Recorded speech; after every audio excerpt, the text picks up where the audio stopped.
The medical term for Nathan's condition is short-statured.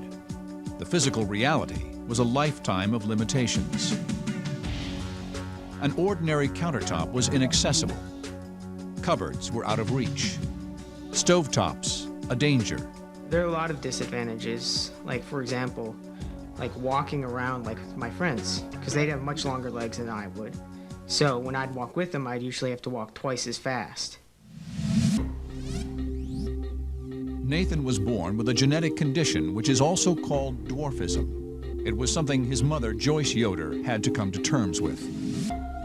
It was an adjustment, but you know, you fall in love with your baby when they come to you because he came as he was.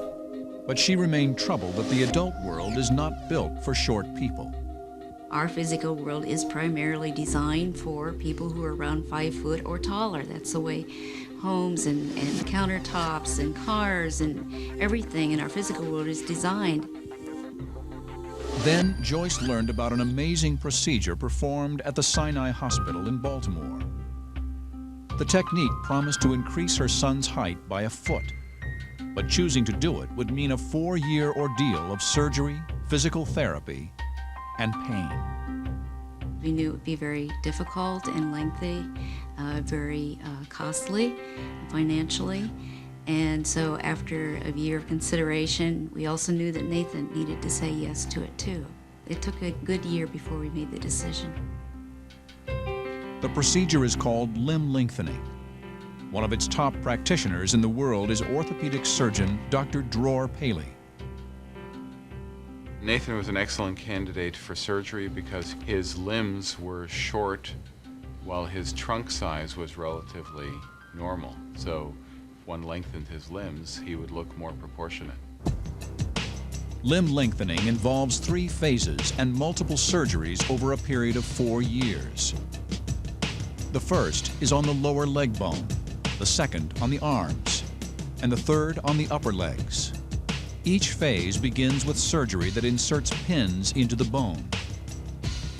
Then the bone is broken and a device called a fixator is attached to the pins. Each limb is lengthened gradually by turning screws that pull the bone apart. Eventually, the break in the bone heals itself and fills in, just like a fracture. In the summer of 1997, Nathan's limb lengthening surgeries were underway. Doctors began with the tibias, the lower leg bones.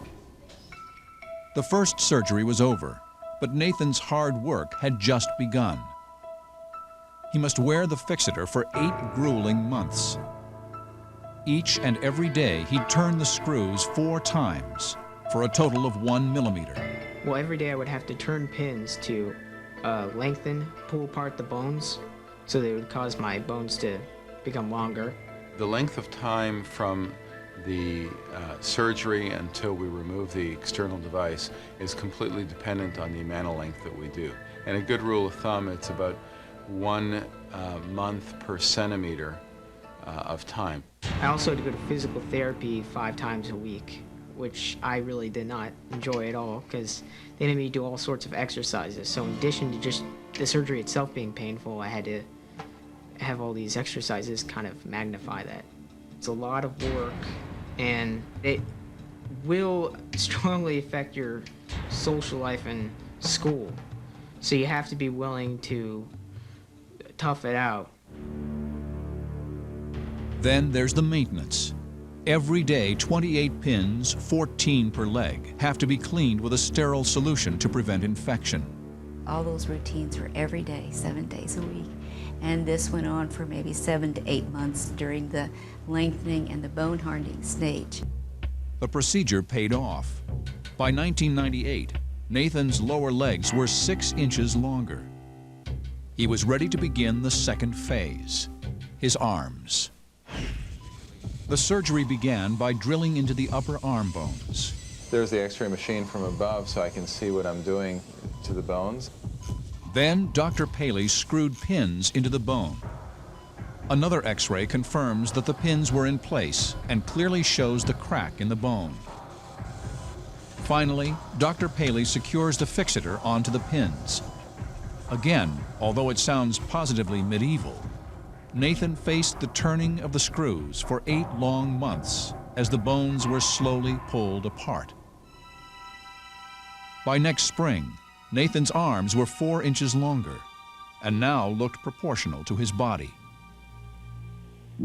Last was the hardest phase, lengthening the largest bones in the human body, the upper legs, or femurs. It's similar to the tibia lengthening surgery, except they used a different type of device. It was just as painful, though. Nathan is wheelchair-bound again.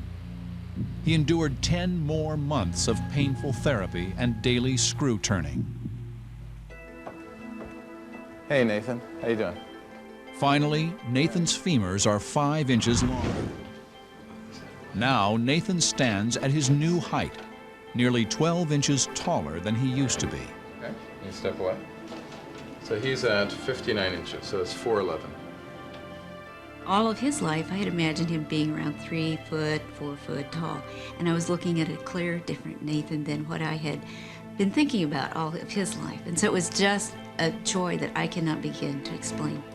Nathan's remarkable transformation is captured on these actual X-rays. That's your initial, and you have increased from there up to there. That's a whole foot almost in length. With the ordeal behind them, the payoff for Nathan and his mom Hey, Mom. comes every day. I'm making pancakes. All right. I walk into the kitchen, he's cooking, you know, and doing things without any step stools, without any assistance. It's an awesome kind of feeling. I didn't really think about the actual disadvantages of being short that much. It wasn't until after I had the procedures done that I realized how much of a difference it makes. I could definitely have no trouble reaching things now. And I also have no trouble, like when I'm walking with friends, I can just walk, well, relatively normally. I'm still not quite average height, but it's still a lot easier to walk with them. Girls find me more attractive. Nah.